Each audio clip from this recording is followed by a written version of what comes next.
ओम तत्पुरुषाय विद्महे महादेवाय धीमहि तन्नो रुद्रः प्रचोदयात्। मीन राशी. नमस्कार, मी ज्योतिष महागुरु डॉक्टर पंकज शास्त्रीजी घेवारे आपल्या सर्वांचं त्र्यंबक राज ज्योतिष या यूट्यूब चॅनलमध्ये मनापासून स्वागत करतो. मित्रांनो, आज आपण 2024 या वर्षातील ऑगस्ट महिन्यामध्ये होणाऱ्या ग्रहांचं राशी परिवर्तन आणि त्याचा मीन राशीच्या जातकांवरती होणारा परिणाम या विषयाची माहिती पाहणार आहोत. या संपूर्ण महिन्यामध्ये 4 ग्रह आपलं राशी परिवर्तन करत आहेत. 16 ऑगस्ट या दिवशी सूर्यग्रह सिंह राशीमध्ये येतोय. 22 ऑगस्ट या दिवशी बुध ग्रह वक्री होतोय, म्हणजेच सिंह राशीतनं कर्क राशीमध्ये येतोय. 24 ऑगस्ट या दिवशी शुक्र ग्रह कन्या राशीमध्ये जातोय, म्हणजेच नीच अवस्थेमध्ये जातोय. 26 ऑगस्ट या दिवशी मंगळ ग्रह मिथुन राशीमध्ये येतोय. मग या ग्रहांच्या राशी परिवर्तनाचा मीन राशीच्या जातकांवरती नेमका परिणाम कसा जाणवेल? महत्त्वाची सूचना, आपण जर आमच्या चॅनलला सबस्क्राईब केलं नसेल तर सबस्क्राईब करा, बेल आयकॉनचं बटन दाबा, व्हिडिओला लाईक करा, शेअर करा आणि कमेंट्स करायला विसरू नका. प्रथम स्थान. या प्रथम स्थानाचा विचार करत असताना याला तणुभाव सुद्धा असं म्हणतात. मित्रांनो, एक महत्त्वाची गोष्ट सांगायची राहिली ती म्हणजे जर आपल्या जीवनात काही समस्या, काही अडचणी, संकट असतील ना, तर स्क्रीनवरती नंबर आपण दिलेला आहे, त्याच्यावरती फोन जर आपण केला तर आमचे ज्योतिष एक्सपर्ट आपल्याला मार्गदर्शन करतील. मुलांचं करिअर असेल, विवाह योग असेल, नोकरीच्या बाबतीत असेल, व्यवसायाच्या बाबतीत असेल, असंख्य प्रश्नांचं उत्तर तुम्हाला इथे मिळू शकतं. प्रथम स्थान याला तणुभाव असं म्हणतात. लग्न कुंडलीमध्ये हे स्थान खूप महत्त्वाचं समजलं जातं, केंद्रस्थान आहे. इथे मीन राशी आणि या स्थानाचा स्वामी गुरुदेवता हा साहसाच्या स्थानामध्ये म्हणजेच पराक्रमाच्या स्थानामध्ये. आणि विचार जर आपण बारीक केला तर इथे राहू ग्रह सुद्धा विराजमान आहेत. मग ज्या वेळेला लग्नेश पराक्रम स्थानाला स्थित होतो त्यावेळेला शौर्याची गाथा काय आपण गावी. म्हणजेच मीन राशीचे लोक हे अगदी आता पाठीमागे वळून बघतच नाही असं म्हणायला हरकत नाही आहे. त्यांचं कार्य जे चाललंय ना ते खूप छान चाललंय, त्यांनी ते तसंच चालू ठेवावं. मग तुम्ही म्हणाल गुरुजी मग तो पराक्रमात आहे, मग अजून काही दुसरी लगेच कंपनी किंवा लगेच अजून असं काही चालू करू का? तर मी तुम्हाला सांगेल की जे आपलं कार्य चाललेलं आहे तेच सध्या आपण जर चालू ठेवलं तर अडचणींचा सामना तुम्हाला करावा लागणार नाही किंवा एखाद्या संकटात पण फसणार नाही. म्हणून जे चाललेलं आहे ते कार्य आपलं चालू ठेवा, त्यामध्ये तुम्ही यशस्वी होणार आहात.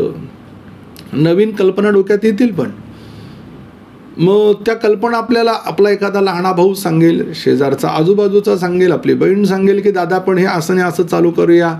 बरं, सल्ला देणं काय सोपं आहे, परंतु हे करत असताना हा गुरुग्रह शुक्र या ग्रहाच्या राशीमध्ये म्हणजेच आपल्या शत्रू ग्रहाच्या राशीमध्ये आहे.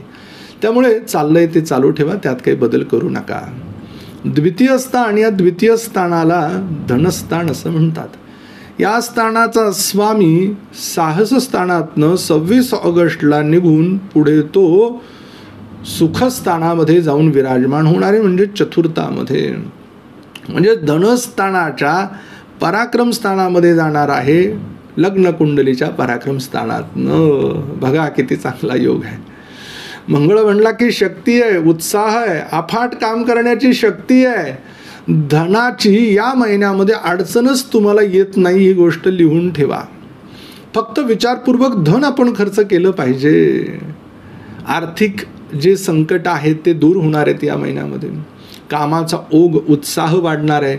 परिवाराच्या दृष्टीनं जर म्हणाल तर घरच्यांसाठी ज्या ज्या काही गोष्टी हव्या आहेत, नको आहेत, त्या तुम्ही मिळवायला प्रयत्नशील राहाल.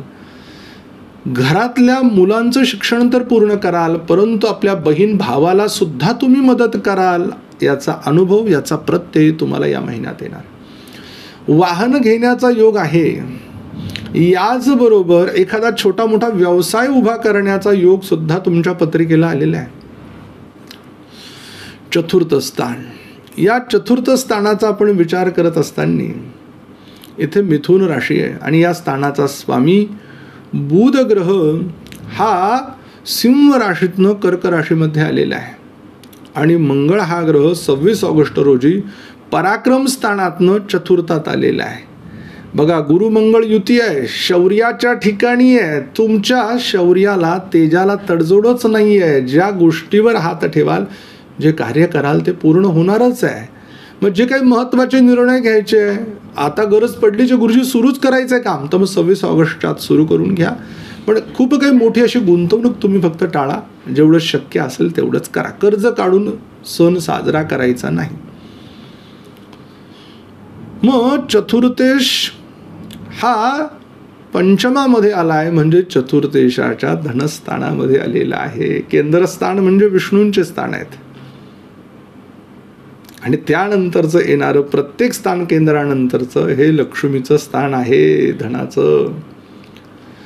मग आपण या महिन्यामध्ये आपल्या परिवाराला बाहेर फिरायला घेऊन जाणार आहात. नवीन शॉपिंग असेल, कपड्यांची खरेदी असेल, मुलांचे शैक्षणिक साहित्य असेल, मुलांचे कपडे असेल, घरामध्ये काय हवं आहे, काय नको आहे, कुठली गोष्ट संपली आहे, या सगळ्या गोष्टींचा आज बारीक विचार करणार आहात. आणि त्या परिवाराला वेळ देऊन तुम्ही या महिन्यामध्ये या सगळ्या गोष्टींची पूर्तता कराल. त्यामुळे घरामध्ये आनंदाचं वातावरण असणार आहे.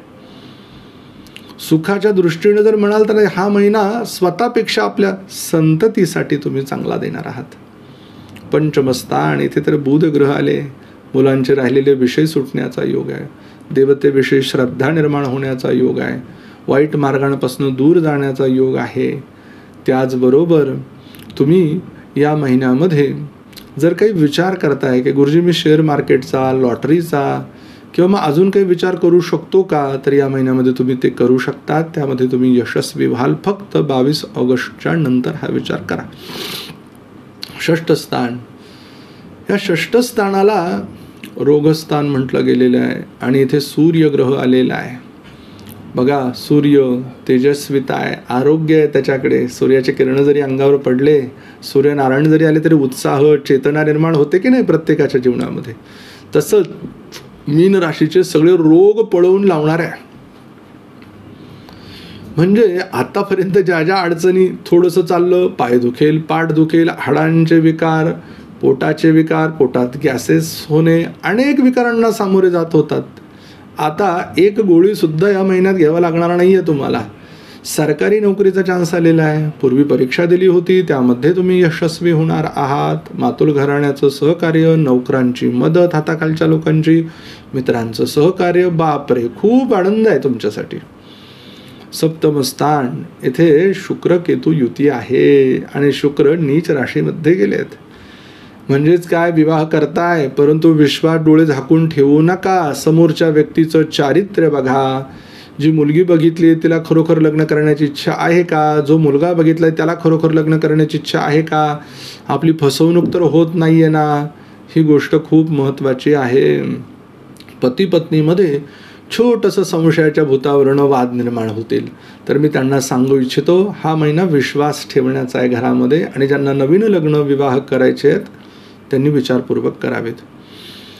ज्यांचा भागीदारीत व्यवसाय केला आहे त्यांच्या दोघांमध्ये छोट्या मोठ्या कारणाने कुरबूर जाणवते आहेत. ती काळजी अवश्य घ्या. अष्टमस्थान, याला मृत्यूस्थान म्हटलं. या स्थानाचा स्वामी शुक्र देवता हा सप्तमात गेला, म्हणजेच अष्टमीशाच्या व्ययस्थानामध्ये गेलेला आहे. म्हणजेच काय, आपल्या जोडीदाराला, जीवनसाथीला शारीरिक व्याधी पीडा 100% ठरलेली आहे, दवाखाना ठरलेला आहे, वाद ठरलेले आहे, यातच आपल्याला शांतता घ्यायची आहे. हाच मूलमंत्र आहे तुम्हाला. भाग्यस्थान, भाग्यामध्ये वृश्चिक राशी आहे, आणि या भाग्येशाचा स्वामी तृतीयातनं चतुर्थामध्ये येतोय. बघा, योग फार सुंदर हा चालून आलेला आहे. तुम्ही म्हणाल गुरुजी योग तसं पाहायला जर गेलं, आपण जर खूप बारीक विचार केला तर हे भाग्यस्थान माणसाचं भाग्य वाढवून देणार आहे. म्हणजे डोक्यात नव्हतं, मनी ध्यानी नव्हतं तरी वास्तुयोग आला. माझ्या डोक्यात नव्हतं गाडी घ्यायचं, मी विचार केला नाही, गेलो शोरूमला, वाहन घेऊनच आलो घरी.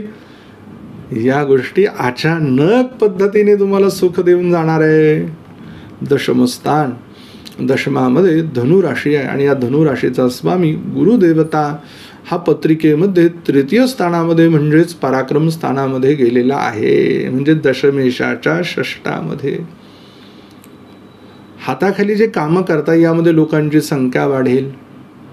नोकरीमध्ये तुम्ही जर विचार करताय बदल करण्याचा तर तो होईल. मनाप्रमाणे मनासारख्या ठिकाणी तुम्ही जाऊ शकाल. वडिलांच्या प्रकृतीला थोडासा त्रास संभवतोय, त्यांची काळजी घ्यावी लागेल. जर काही छोटा मोठा त्रास असेल तर डॉक्टरांचा इलाज घ्यावा लागेल. एकादश स्थानाचा स्वामी व्ययामध्ये गेलेला आहे. एकादशाचं व्ययस्थान हे द्वितीय स्थान येतं आणि लग्नेशाचं ते द्वादश स्थान येतं.